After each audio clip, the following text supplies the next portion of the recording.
everyone, and welcome to Fordham. My name is Emmanuel Fiano. I'm a new co-director of the Center for Jewish Studies here at Fordham. Welcome to a new semester, a new academic year with us here at the Center for Jewish Studies.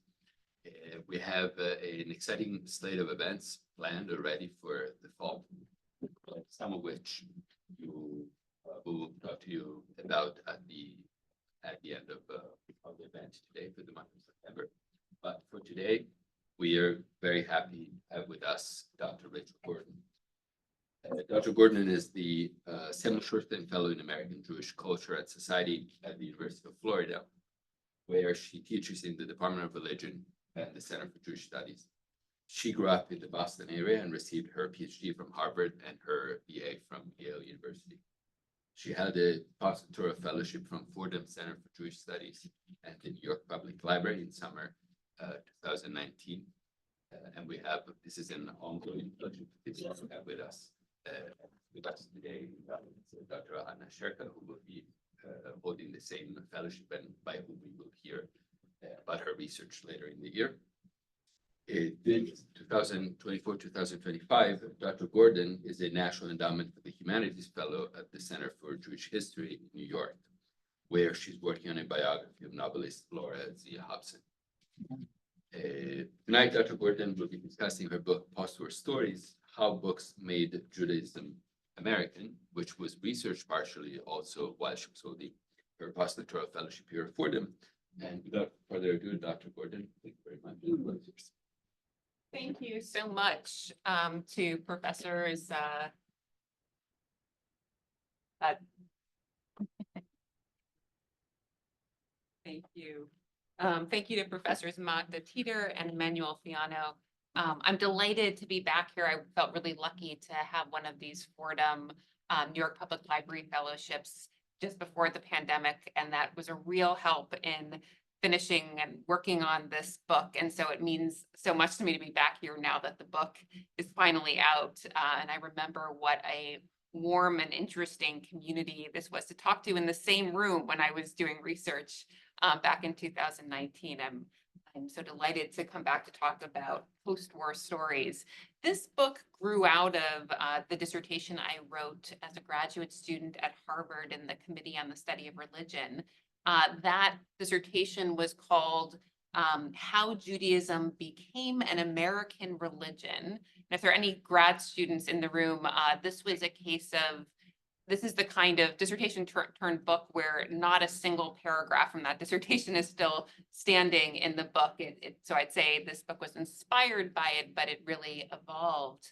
And the question that I was answering in that dissertation was, how and why did Jews in America seem to move from members of a persecuted race during the first half of the 20th century to being considered members of a respected American religion in the immediate post-war years? So the story I'm telling in this book is about a change in the way Americans, both Jews and non-Jews, understood Judaism, and the role of popular culture in bringing about that change. So specifically, I'm looking at two genres of popular literature. And one of these is what I call the 1940s anti-antisemitism novels. And the other genre is the introduction to Judaism literature. Whoops, let me just go back.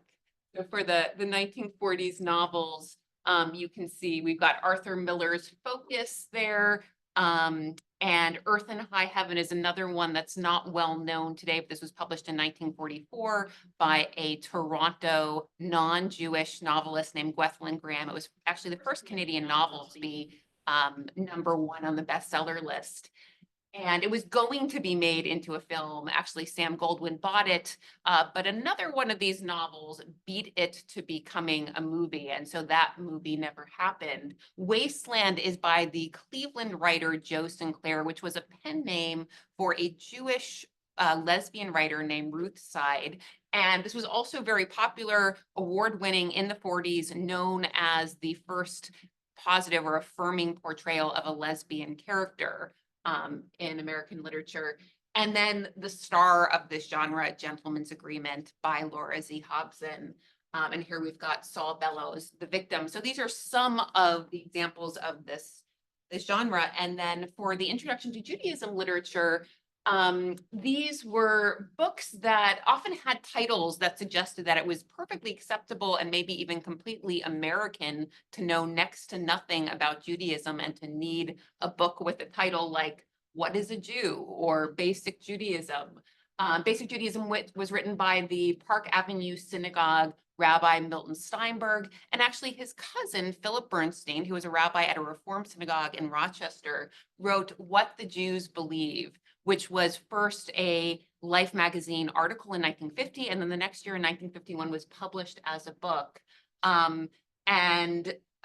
It's the connections between these authors are very interesting. Most of these authors knew each other, and it is a reminder of how much New York was the center for this kind of writing, because another New York author of an Introduction to Judaism book was Herman Wouk, and This Is My God is another standout example in this genre, especially because it's one of the few that was written by an Orthodox writer. He was not a rabbi, he's a popular novelist, as we know, but Herman Wouk, by the time he wrote this novel, had already appeared on the cover of Time magazine in 1955. He'd won the Pulitzer Prize for The Caine Mutiny. And I got to meet him when I was a grad student. This is at his home in Palm Desert. And he was telling me about how by this point in his career, and This Is My God came out in 1959, he felt like he had enough of a following of readers that they would sort of follow him to this seemingly much less popular subject of Orthodox Judaism. So in This Is My God, he does this writerly move that we see a lot of authors of Introduction to Judaism books do today, where he brought in elements of his own biography and life. And he talked about what it was like to be this glamorous novelist and playwright living in Manhattan, living in a beautiful apartment and being openly Orthodox. And I really do consider him kind of the first sort of poster child for a kind of glamorous modern Orthodox life. And I did find examples of, I guess, people, especially at YU, at Yeshiva University, writing about what a difference it made to have this kind of celebrity open and out there about his Orthodox lifestyle and writing about it in this book, This Is My God. So these two genres that I mentioned, the anti-antisemitism novels and the Introduction to Judaism, they represent these two moves that help make Judaism understandable to other Americans. That is, they declare anti-Semitism to be un-American. That's what we see happening in the novels. And they explain Judaism as a middle-class American religion. But to really illustrate the kind of changes I found this popular literature doing in the 40s and 50s, I want to focus on one of these books, and that is Gentleman's Agreement. Many of you have heard of this novel or the Academy Award-winning film that starred Gregory Peck. This is an ad that appeared in several newspapers and magazines in 1947 and 1948. It won Best Picture at the 48 Oscars. So to recap, for those of you who don't remember or haven't read or seen the film, Gentleman's Agreement is about a non-Jewish reporter, Phil Green, who moves to New York. He's a widower. He's got a young son named Tommy and his mother who's moving with him from California. And he is assigned by his magazine editor to write an article about anti-Semitism. And we see him in the novel and the film, and I should say that the film is very closely based on the novel, so there's not that much difference. I see there's, anyway, the image that I am seeing, but for some reason it's not up here, is of Phil Green, played by Gregory Peck. So I'll just go back to this. We see him hunched over his typewriter. This is him struggling to come up with an angle for how to write this story about anti-Semitism. And his real struggle is, how do I write the story about anti-Semitism in a new way? And this was actually one of the first surprising things to me in reading this novel, because I hadn't realized how in the 1940s, when Hobson is working on this novel, the story of anti-Semitism is already considered old and overdone. And how can I, as a writer, do this in a new way? Because as I found in my research, the 40s was a decade when we find lots of magazine articles and books about anti-Semitism, which is not surprising when we think about what was happening in Europe at the time and the war that American soldiers were fighting, which sort of motivated Americans to think about their own problems with anti-Semitism here. So as I said, Phil's struggling to come up with this new angle, and what he decides to do is to pass as a Jew.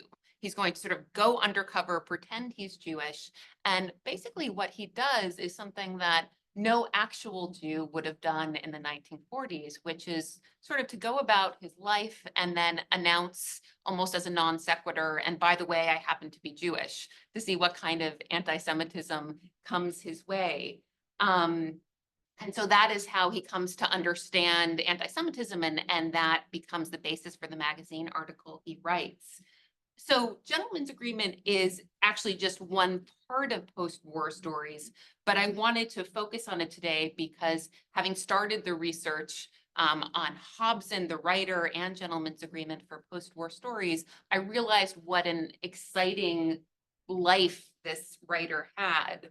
Hobson was born in 1900 and died in 1986.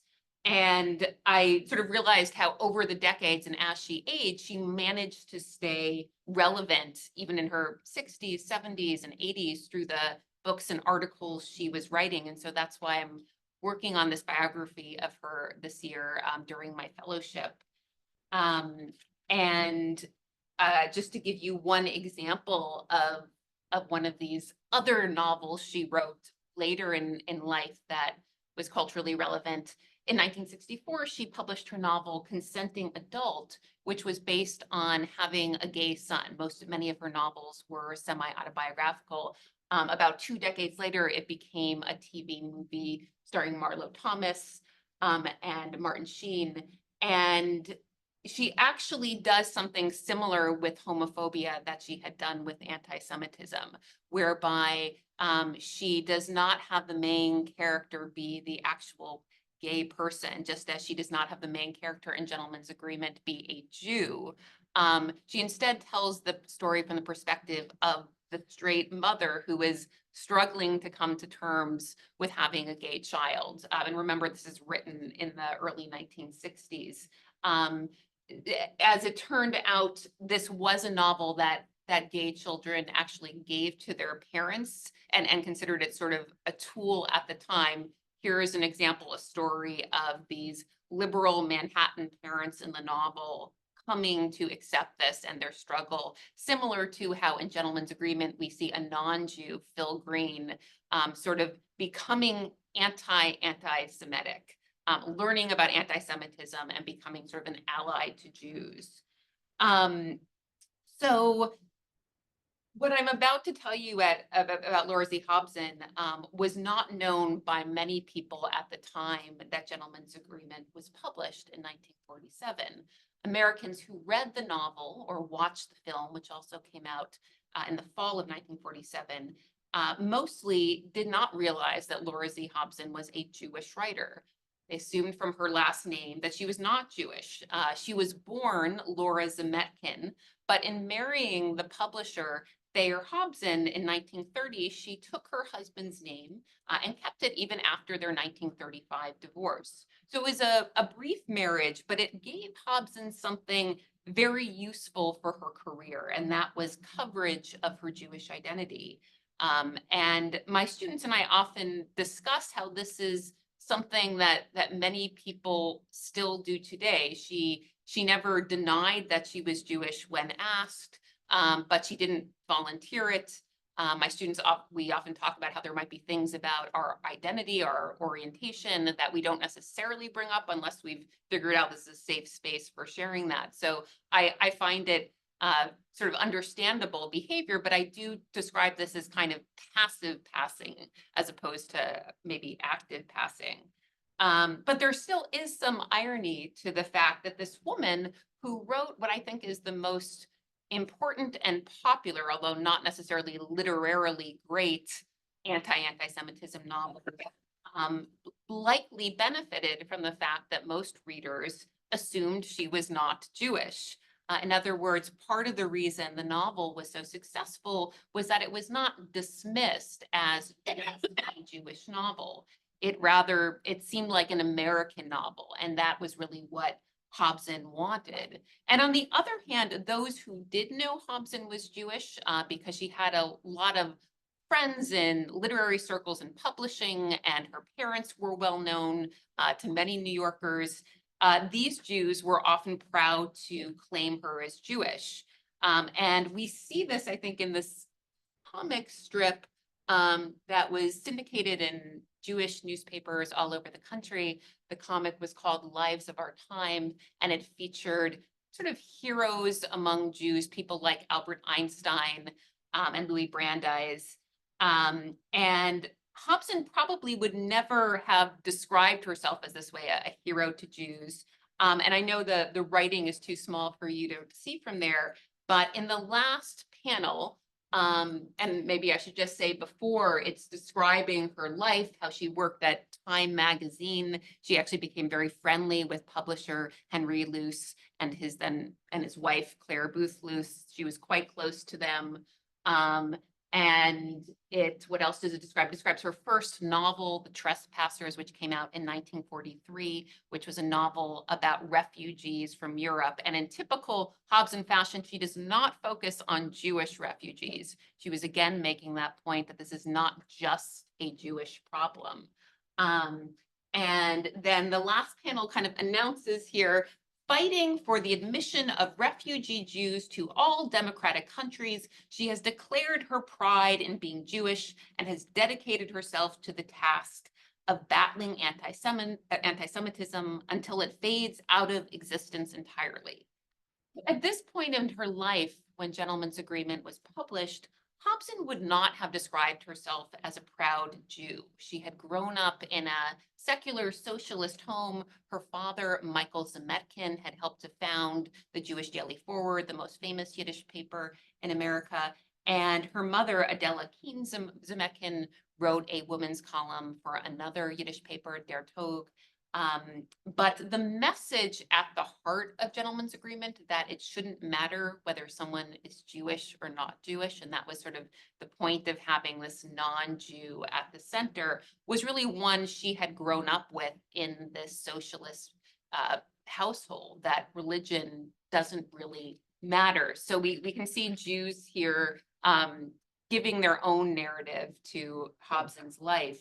And so this comic strip, I think, highlights the gap between how some Jews who knew she was Jewish felt about Hobson and her own feelings about Jewishness. It's also a reminder, I think, that sometimes the heroes or people who are able to make sort of special contributions in a group are often people on the margins. And that is because I think they have a sort of helpful perspective. What I mean by that sort of helpful marginal perspective in relation to Laura Z. Hobson is that as a secular Jew who had grown up in a home without religion and who was never part of an established Jewish community, she never belonged to a synagogue. I did get to speak to both her sons. One died during the pandemic, but one is still alive. And I said to them, my guess is, from research I'd done so far, is that Hobson had never attended a Shabbat dinner or a Passover Seder. And they said that is probably true. That is the kind of secular Jew she was, and that was typical of her very secular social circles. And even as an undergrad at Cornell, where there was Jewish life at the time, it appears that she did not participate in that. Instead, she socialized and got to know very waspy Upper East Siders. Her husband there, Hobson, was a Yale graduate, as were actually most of the men she dated after she graduated Cornell.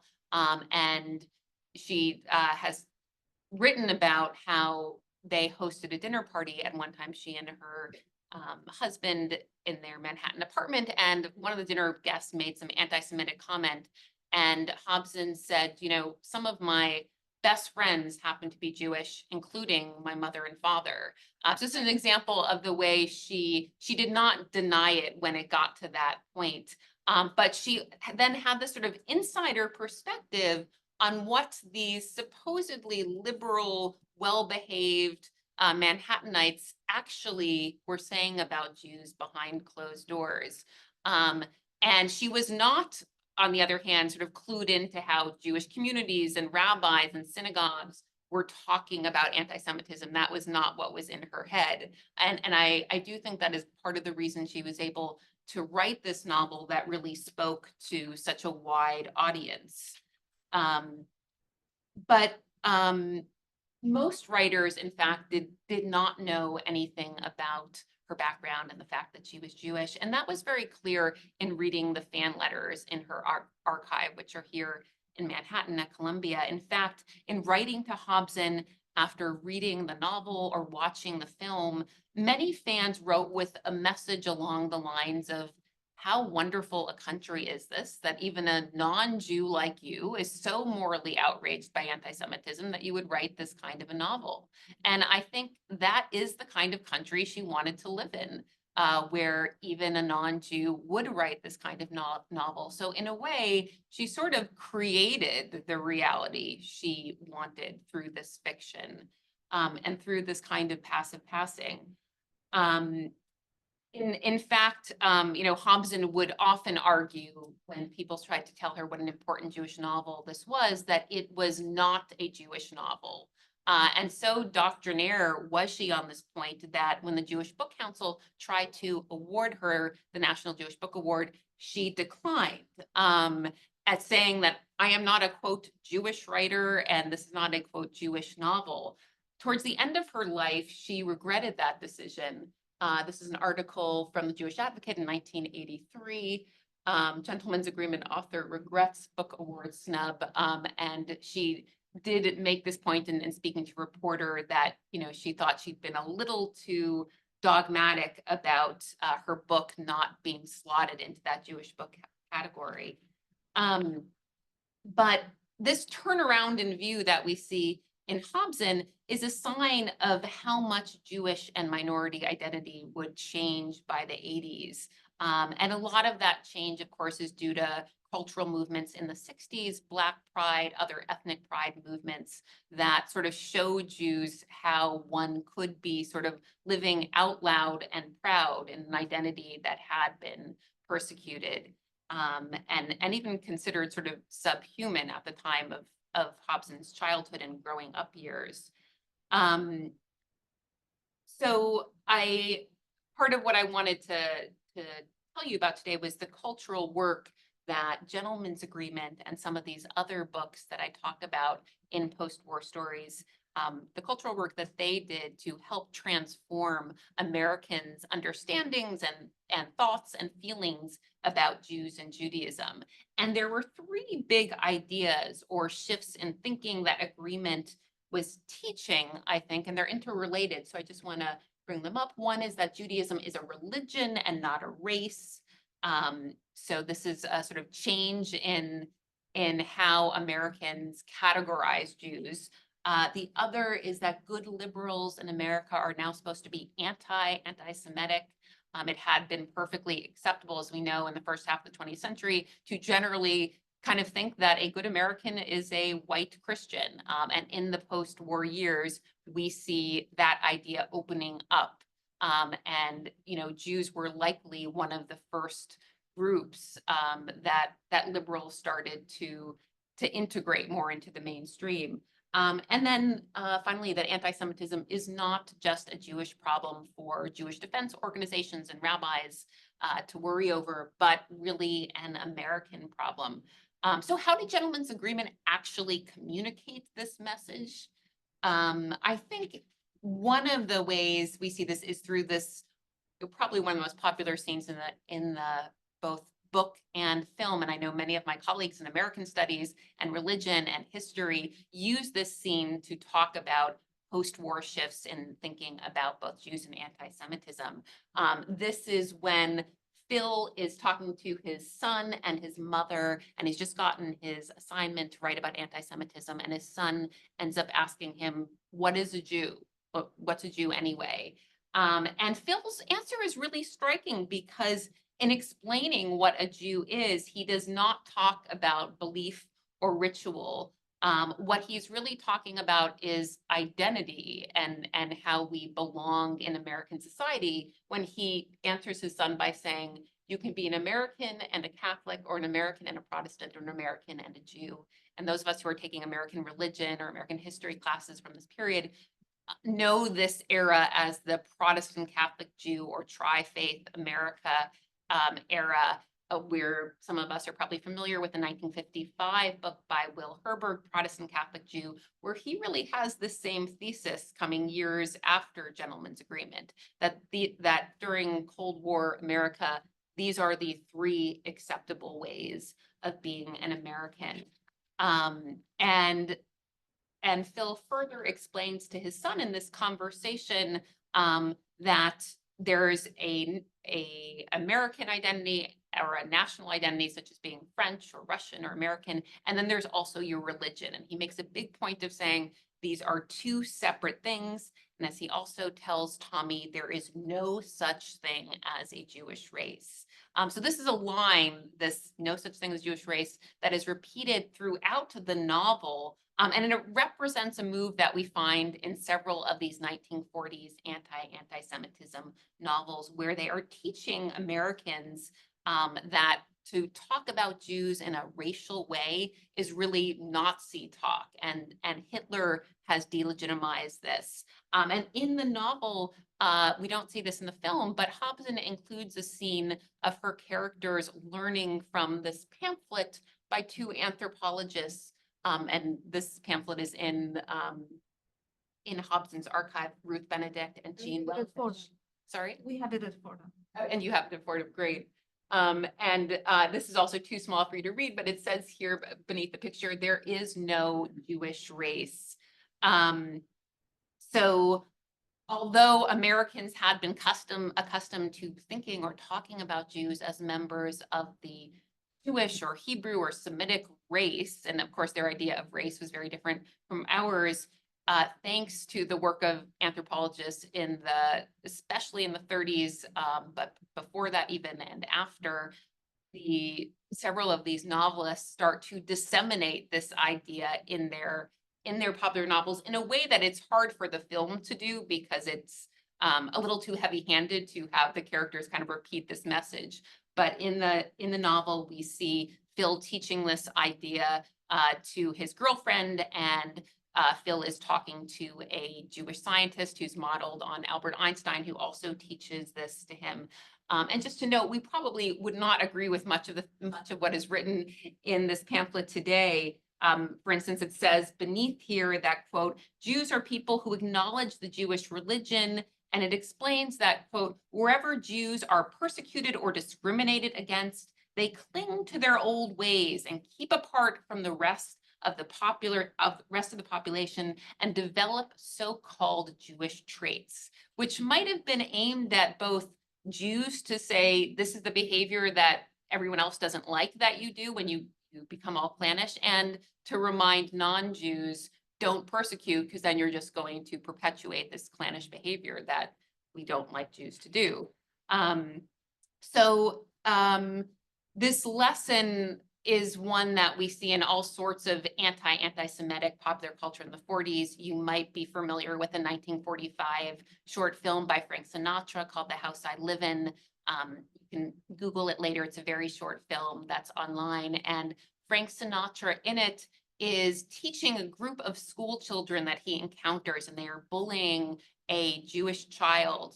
And he explains to them that this is Nazi behavior, because he sees them sort of beating up on a Jewish kid. And he's basically saying, what are you, Nazis? To really suggest, if you're a good American, this is not how you act. And it's that kind of message that helps instill this idea that good Americans are anti-Semitic at this time. So as you can see through the breakfast scene where Phil is explaining to Tommy what Jews are, that they're a religion, not a race, and that good Americans are people who are opposed to anti-Semitism. These are the kind of messages that this popular literature, I think, modeled and helped to make Jews and Judaism more acceptable and palatable. So it probably all sounds very dated to us, but I think in that way, it's an example of how differently people thought at the time. What popular writers felt they needed to teach or change. So I'm happy to talk more about the other examples in the book or about Hobson. Thank you.